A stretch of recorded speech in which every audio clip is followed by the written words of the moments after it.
It's time to bring it back, or as they say, build back better. What is up, friends? Thanks for tuning back into Bronco Adventures, and this time we are doing a damage report on our Bronco. We got some things wrong. After the Rubicon and after some airtime, she actually isn't safe to drive down the road, in my opinion. We've got some big issues, and I am scared with all the damage that happened. This just cost me probably about $10,000. Great. Let's just simply start with body damage, because we took some. Oh well, what are you gonna do? We live to tell the tale. It's only fiberglass. We can fix it. Now, starting from the front, working back. We did get into the front corner of the fender a little bit right here. Not a big deal. It's just a scratch. The other Bronco fared far worse. Yeah. We should just write Bronco Man 6G right here, because I was trying to park up on a stump looking cool, you know, and he just took his brand new strap Bronco and drove into me. So there's that. But early on in the trail, we did end up getting into our fender quite a bit, as you've seen. This is the one that hurts. This doesn't faze me, but this whole broken edge, that sucks. And because that happened, we ended up getting into our custom-made inner wheel wells. SEMA. Oh wells. They're only wheel wells. It sucks.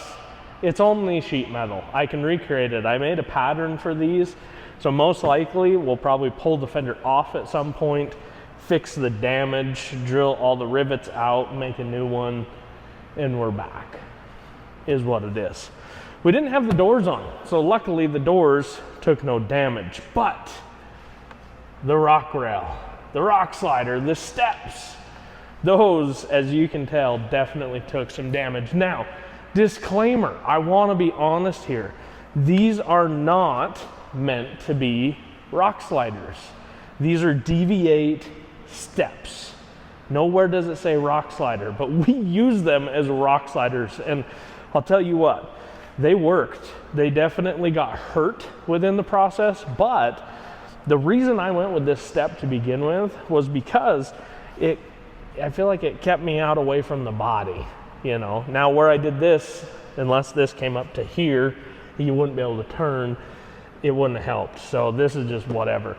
But even if we would have had our doors on, these would have kept me out of my doors, I feel like 100% of the time. So I did destroy these. I will replace them. I probably will go with the actual Deviate rock sliders. They frame mount and they're meant to slide on rocks. So you'll see that in the future when we upgrade that. Now, rear quarter on this side fared perfect. No issues there. The tailgate, boy, just sight down this spare tire with me, would you? Yeah, it definitely took some damage. With the hammer-built reinforcement on here, I don't think it bent. I think it's actually just something with the spare tire holder. I don't know. So what I'm going to try to do is just back into something and straighten it up. I think it'll be fine. Our metal cloak bumper, it fared perfect. A little scratched, a little beat up. Got into our tow hooks. Oh well, that's what they're there for. This quarter panel on the driver's side, we did end up just giving a little kiss to it, you know. Here again, oh well, we can sand that down, smooth that out. Here's what I'm thinking. I work here at New Vision. We do vehicle wraps. Thinking this Bronco, it just might be time to wrap it. And then that way, some of this little damage, oh well, hides in plain sight. The Armadillo hardtop, zero issues. Zero complaints. I noticed while we were on the trail when we were flexing and doing the thing, my old factory top would kind of creak and pop a little bit. This gave no noise. It literally was just along for the ride. So Armadillo top, 10. That worked perfect.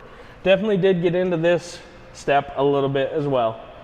But I think where our biggest problem is in this region of the Bronco. Is what's going on is we popped a CV boot and slung grease everywhere. Everywhere. It's a greasy mess. Also, I don't think this happened on the Rubicon, but I think we found this problem on the Rubicon. The upper control arm, there's that big long bolt, I would say it's probably like 10 inches or so, is bent. Let me jump in, I'll turn the steering wheel, and you're gonna watch this A-arm do that. It's no good. Also, in the front end, that's where we ripped out the wiring for the locker. So I think really this corner of the Bronco took the biggest amount of beating. But let me jump in, show you how that upper control arm just wiggles. It's bad.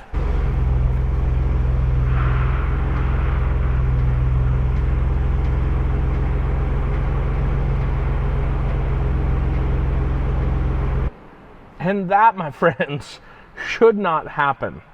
So that bolt's definitely got some issues. Now, again, we haven't been nice to this Bronco. That's the stock upper control arm bolt. I did check the passenger side. It's okay. So what we're gonna do is we're gonna put this Bronco up on the lift. I'm gonna take that out. I've got another one, thanks for the junkyards. And we're gonna replace that. And then also, I wanna look at these skid plates because this is really the first time we've really used the metal cloak, undercloak system. And I think it's fared pretty well. Now there is something rattling under the Bronco, so I think one of them has became loose. Wouldn't know why. Bronco screech everywhere on the Rubicon. Anyway, let me get this Bronco on the lift and we'll do some further investigating.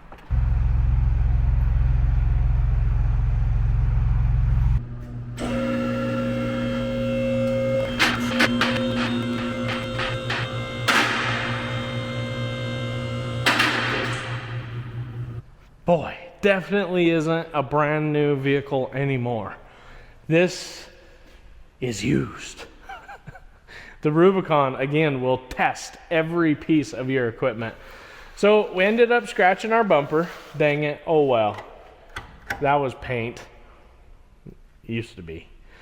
Then we ended up scratching our front skid plate. Oh well. I think that's gonna be the moral of the story. It's scratched up under here. Let's see how our metal cloak skid plates fared. First, looking at this motor skid plate, it definitely has a little bit of a bow to it. Here again, we put this thing on some serious rocks. Now, one thing you're gonna notice that I'm missing is a differential skid plate. That's because when I did the suspension, we did a differential drop. With doing that drop, I couldn't put that skid plate back on. I was gonna modify it and just didn't get around to it. That's why I think we got into our wiring. Ultimately, this area is just open for rocks and crap to hit it. That wire literally runs on the back side of this cross member right here. So for that to get hit, kind of made sense. Our lower control arm skid plates, they're tight. They're not loose. They definitely got used, but here again, that's what they're here for. You can definitely see our CV boot, how it popped off and left the chat and just put grease everywhere. It's so bad.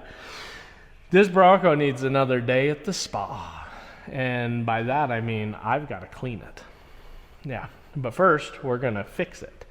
Looking at our transmission skid plate, well, I would say that's a big old W. I mean, it deflected. There's one little dent right here.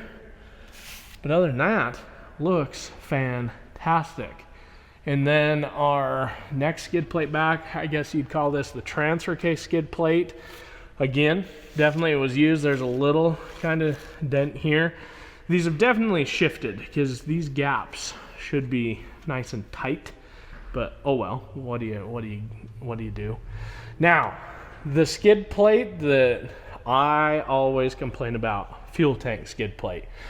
In this case for metal cloak, it still is a two-piece skid plate. I just personally haven't found a skid plate aftermarket that I've loved. The stock one seems to be the best that holds up. You can definitely tell that this one is bent. This should be overlapping to this portion of the skid plate, but we've definitely got a contour coming up here and a cave in here. So is what ultimately happens is you start holding less fuel capacity when the skid plate bends. Now, I haven't noticed any fuel capacity issues, and we've been off the trail for about a week now. So I don't think they've been that bad, but you can definitely tell where it has done its job, but it's still at that point where, you know, things have moved. Moving back, the lower trailing arms, I mean, they definitely hit some stuff. This is what you're hearing most of the time, doing that 6G screech on here. Don't show this pad. We're not on the lift quite that well. Oh well. Lower shock skid plates, those definitely took a beating, but they're still doing the thing. Now, the differential skid plate. I found it. That's our noise. This skid plate has just come loose, obviously from pile driving rocks. Driving down the road, that makes it sound like we are driving absolute clap wagon. So I'm gonna definitely move these bolts around, tighten it all back up, and cure that problem. What else? Oh, I did notice this. The rock crawler kit has been slowly eating away at our gas tank because of specifically the bolt on the skid plate. So I'm gonna definitely have to do some modifying because you don't want to pop a hole in this tank. Number one, I don't know where you'd find it. Number two, ain't nobody got time for that. That's a big deal. I'm pretty impressed with how the Bronco held up, to be honest. It definitely took some damage. There's some things that are loose, some things that are no longer square, but it's one of those that, I mean, for the trail we just ran, I don't think I can complain too much. So I'm gonna start with that front upper control arm and get that bolt replaced. So we're not out of the woods yet, but we did get our bent bolt out. Check this out. This bolt is the bad one. Oh yeah, see that? Definitely shouldn't be like that. Look, this bolt is our new used one. Wow, pretty good difference, huh, Dennis? Yeah? Okay, now let me tell you a story about my friend Bent Bolt. This is a mother to get out of there. There was some words said, there was some things done. I tried cutting it. I had no luck, but then we had this idea. What if we, because your bolt's in there like this is the front, what if we just hit it? Well, there's no way to get a hammer in there. Well, because we're running a body lift on the Bronco, it gave me enough room that I could take all the 1/4 inch extensions and just fish it above the bumper into the body and get right on the head of this bolt and pound it out. There's a cure for this. I don't have the cure for it, but we'll throw a link in the description because it's the only one that I know about. Solo Motorsports. They make a double shear kit for the upper control arms. And what that means is it prevents this exact issue. Your upper control arm supports, but then what it does is it actually welds on another bracket to the frame, so you have support at the end of the bolt and on both ends of the bolts, along with the center section being supported from the vehicle. So we'll link it. I don't have it. I'm just gonna throw another bolt in and hope this doesn't happen in 75,000 miles of hard jumping it. Our JRI ball joint done wore out. Now, here's the really cool part about the JRI upper control arms. This ball joint is replaceable. Literally, you press it out of the upper, throw it away, and press a new one in. Underneath this cap, there's a grease fitting. Throw some grease in it, and you're back on your way. This is a critical thing. When I found this, I was like, can't drive the Bronco without replacing this, because this comes loose, Bronco turns into DeLorean. not good. So we got on and ordered new ball joints for our upper control arms, and guess what? Out of stock. Not expected to restock for another month. Shoot. So we called up JRI and we're like, hey, here's the deal, here's what happened.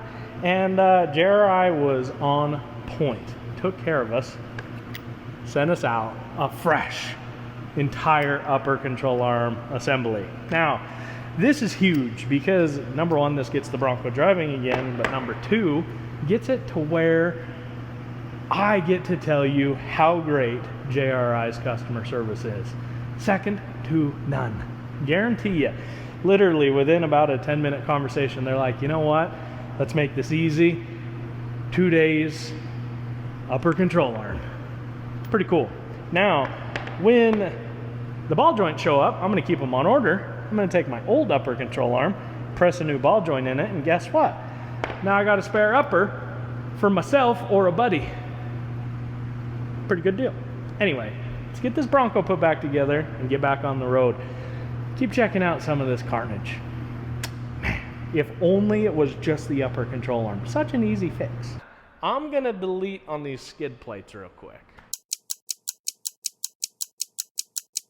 All right, got all the skid plates off the Bronco. Now you might be wondering, why do you need to take all the skid plates off? Well, since we put this Bronco together, I've been wanting to nut and bolt everything. So with the skid plates all out of the way, it's gonna allow me to get in here and just maintain some things that I've needed to do. Like, for instance, this cross member, we absolutely destroyed this thing. Well, thanks to used parts and Facebook Marketplace, I found another one. So, with the skid plates covering it, I couldn't do anything about it. And honestly, I probably don't need to do anything about it, but I'm gonna. Because I found another one, I'm gonna swap out this cross member.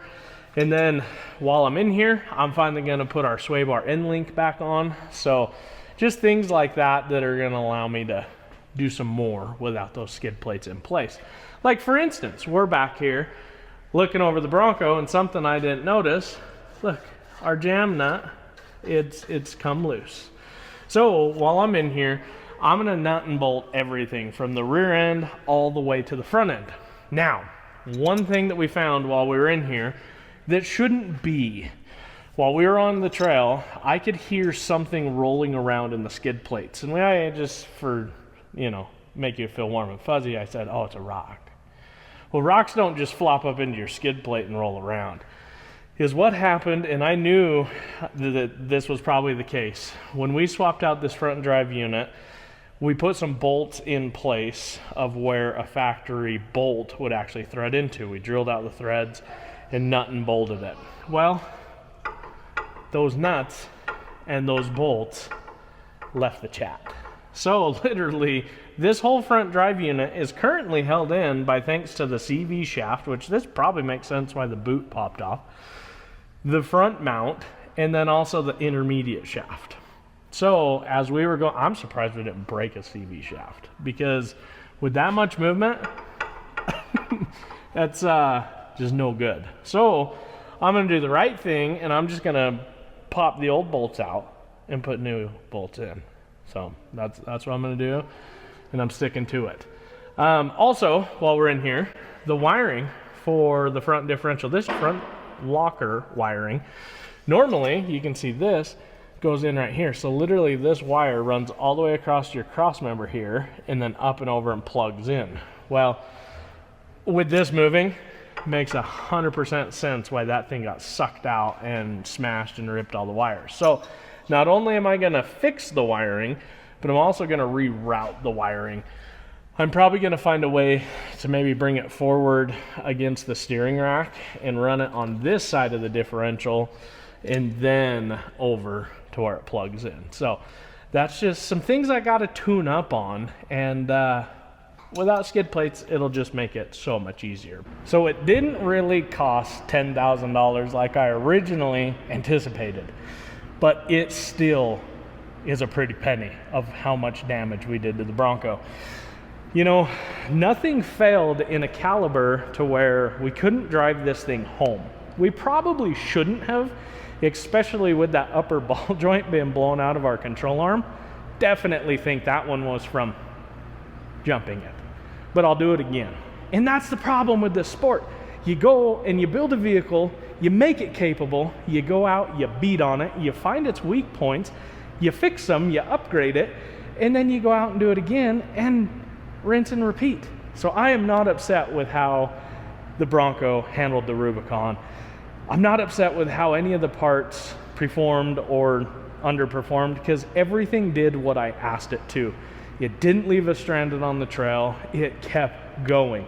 Now, it needed some maintenance. That happens. The differential, doing the thing, I'm gonna be honest, I didn't even dig into that because I need new CV axles, and at that point, I will fix the differential issues. But that upper control arm had to be replaced, so it's already on there. This Bronco's drivable again. We're gonna get some different wheel and probably keep the same tire, but combination to try to, keep down on our rotating mass, Anyway, thanks for watching. Get off your couch. It's time for you to create an adventure. I was stuck on the winch. Bronco Adventures.